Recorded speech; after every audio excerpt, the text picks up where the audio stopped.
Hey everybody, welcome back to the Magic Treehouse. Chapter 4. Jack gasped as Annie reached out her hand toward the pteranodon. Oh no, he thought. Annie was always trying to make friends with animals. This was going too far. Don't get too close to him, Annie, Jack shouted. Annie touched the pteranodon's crest. She stroked his neck. She was talking to him. What in the world is she saying? Jack wondered. He took a deep breath. Okay, he would go down too. It would be good to examine a pteranodon. He could take notes like a scientist. Jack started down the rope ladder. When he reached the ground, he was only a few feet away from the creature. The pteranodon stared at Jack. His eyes were bright and alert. He's soft, Jack, said Annie. He feels like Henry. Jack snorted. He's no dog, Annie. Feel him, Jack, said Annie. Jack didn't move. Don't think, Jack. Just do it, Annie said. Jack stepped forward. He reached out very cautiously. Now, that's a great word, cautiously. Cautious. Do you think he's like doing it super quick and wild or going out kind of slow, nervous like? Right. So cautiously is like something like with kind of slow and just being careful. He brushed his hand down the creature's neck. Interesting, Jack thought. A thin layer of fuzz covered the pteranodon's skin. Soft, huh? said Annie. Jack reached into his backpack and pulled out a pencil and a notebook. He wrote, Fuzzy Skin. What are you doing? asked Annie. Taking notes, said Jack. We're probably the first people in the whole world to ever see a real live pteranodon. Jack looked at the pteranodon again. The bony crest on top of his head was longer than Jack's arm. I wonder how smart he is, Jack said. Very smart, said Annie. Don't count on it, said Jack. His brain's probably no bigger than a bean. No, he's very smart. I can feel it, said Annie. I'm going to call him Henry. Jack wrote in his notebook. Small brain? But with a question mark. So the question mark means that he doesn't really know. Jack looked at the creature again. Maybe he's a mutant, he said. The pteranodon tilted its head. Annie laughed. He's not a mutant, Jack. Well, what's he doing here then? Where is this place? Said Jack. Annie leaned close to the pteranodon. Do you know where we are, Henry? She asked softly. The creature fixed his eyes on Annie. His long jaws were opening and closing like a giant pair of scissors. Are you trying to talk to me, Henry? asked Annie. Forget it, Annie. Jack wrote in his notebook.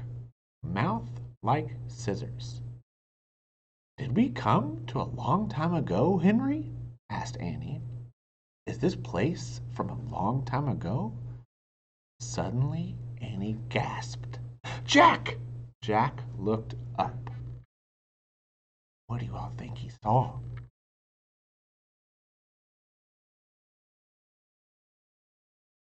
Annie was pointing toward the hill. On top stood a huge dinosaur.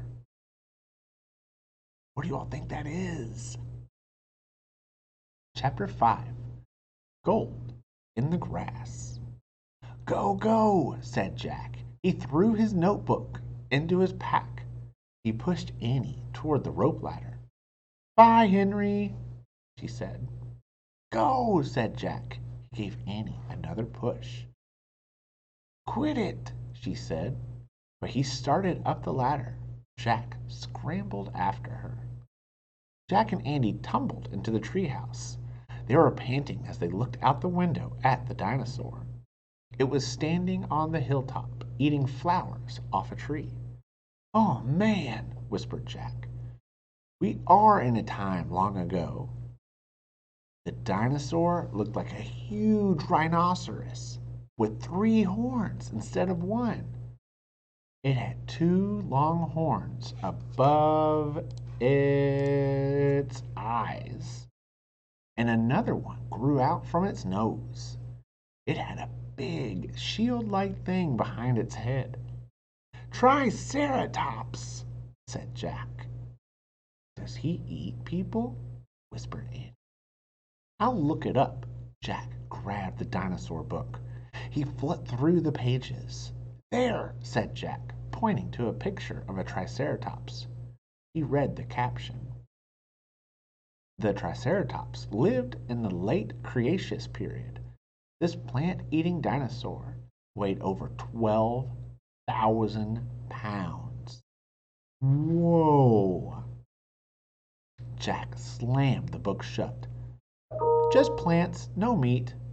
Good, said Annie. Let's go see him up close. Are you crazy? Said Jack. Do you want to take notes about him? Asked Annie. We're probably the first people in the whole world to ever see a real-life triceratops. Jack sighed. Annie was right.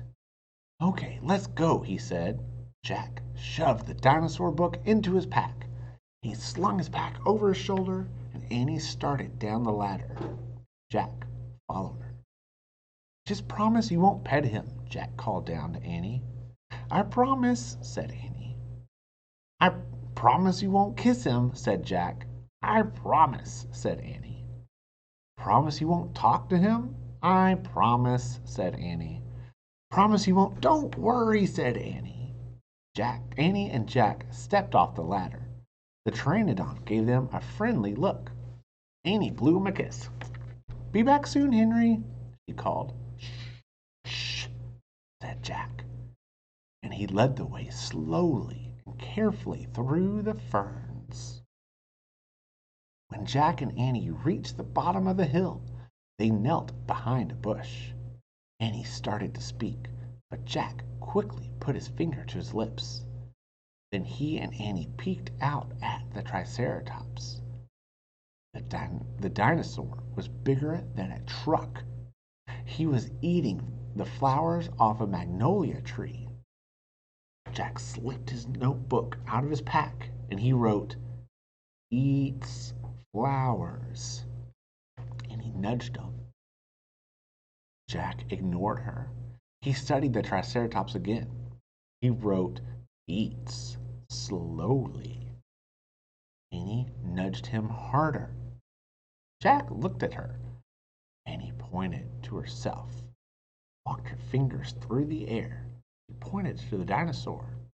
She smiled. Is she teasing? Jack wondered. Annie waved at Jack. Jack started to grab her. She laughed and jumped away. She fell onto the grass in full view of the triceratops. Get back, whispered Jack. Too late. The big dinosaur had spotted Annie. He gazed down at her from the hilltop. Half of a magnolia flower was sticking out of its mouth. Oops, said Annie. Get back, Jack said again. He looks nice, Jack, Annie said. Nice? Watch out for his horns, Annie, said Jack. The triceratops gazed calmly down at Annie. Then he turned and loped down the side of the hill. Bye, said Annie. She turned back to Jack. See? Jack grunted, but he wrote in his book. Nice. Come on, let's look around some more, said Annie. As Jack stared after Annie, he saw something glittering in the tall grass. Jack reached down and picked it up. It was a gold medallion. A letter was engraved on the medallion, a fancy M. Oh man, someone was here before us, Jack said softly. Oh. Chapter 6. This will be our last chapter we read. Chapter 6, Dinosaur Valley. Annie, look at this, Jack called. Look what I found. Annie had gone up to the hilltop. She was picking a flower from the magnolia tree. Annie, look, a medallion, shouted Jack. But Annie wasn't paying attention to Jack. She was staring at something on the other side of the hill. Oh, wow, she said, clutching her magnolia flower. She took off down the hill. Annie, come back, Jack shouted. But Annie had disappeared. Oh, brother, Jack muttered. He stuffed the gold medallion into his jean pocket. Then Jack heard Annie shriek. Annie, he said. Jack heard another sound. Well, a deep bellowing sound like a tuba. Jack, come here quick, Annie called. Jack raced up the hill. When he got to the top, he gasped. The valley below was filled with nests. Big nests made out of mud. The nests were filled with tiny dinosaurs. Annie was crouching next to one of the nests. Towering over her was a gigantic duck-billed dinosaur. Don't panic, don't move, said Jack. He stepped down slowly, down the hill toward Annie. The huge dinosaur was waving her arms and making her tuba sound. Jack stopped. He didn't want to get too close. He knelt on the ground. Okay, move toward me. Slowly, he said. Annie started to stand up. Don't stand, crawl, said Jack. Clutching her flower, Annie crawled toward Jack. Still bellowing, the duck-billed dinosaur followed her. Annie froze. Keep going, Jack said. Annie started crawling again. Jack inched farther down the hill until he was just an arm's distance from Annie. He reached out and grabbed her hand. He pulled Annie towards him. Stay down, Jack said, crouched next to her. Bow your head. Pretend to chew. Chew? Said Annie. Yes, said Jack. I read that's what you do if a mean dog comes at you. She's no dog, Jack, said Annie. Just chew, said Jack. Jack and Annie both bowed their heads and pretended to chew. Soon the dinosaur grew quiet. Jack looked up. I don't think she's mad anymore, he said. You saved me, said Annie. Thanks. You have to use your brain, Annie, said Jack. You can't just go running into a nest of babies. There's always a mother nearby. Annie stood up. Annie, don't, said Jack. Too late.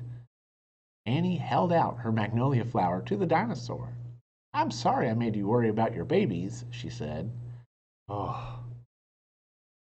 The dinosaur moved closer to Annie. She grabbed the flower from her hand. She reached for another. No more, said Annie. The dinosaur let out a sad tuba sound. Can you all let out a sad tuba sound? Go womp womp. Womp womp.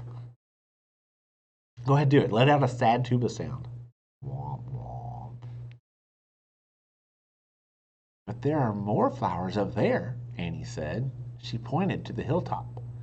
I'll get you some. Annie hurried up the hill. The dinosaur waddled after her. Jack quickly looked at the dinosaur babies. Some were crawling out of their nests. Where are the other mothers? Jack wondered. Jack took out the dinosaur book. He flipped through the pages and he found a picture of some duck-billed dinosaurs. He read the caption. The Anatosauruses lived in colonies. While few mother babies sat the nests, others looked for food. So there were probably more mothers close by looking for food. Hey, Jack, Annie called. Jack looked up. Annie was at the top of the hill feeding magnolia flowers to the giant Anatosaurus. Guess what? Annie said. She's nice too. Suddenly, The Dinosaurs made her terrible tuba sound. Womp womp. Annie crouched down and started to chew. The dinosaur charged down the hill. She seemed afraid of something. Oh, Jack put the book on top of his pack and he hurried to Annie. I wonder why she ran away, said Annie. We are starting to be friends. Jack looked around. What he saw in the distance almost made him faint. An enormous monster was coming across the plain. We'll stop there and we'll read and see what that monster is next time. What do you all think it is? Oh, I think it's a giant alien spaceship. No, probably not. Thank you all so much for reading with me. I appreciate you all. Remember, be kind to yourself, kind to others, kind to animals. You all are fantastic and amazing. Bye.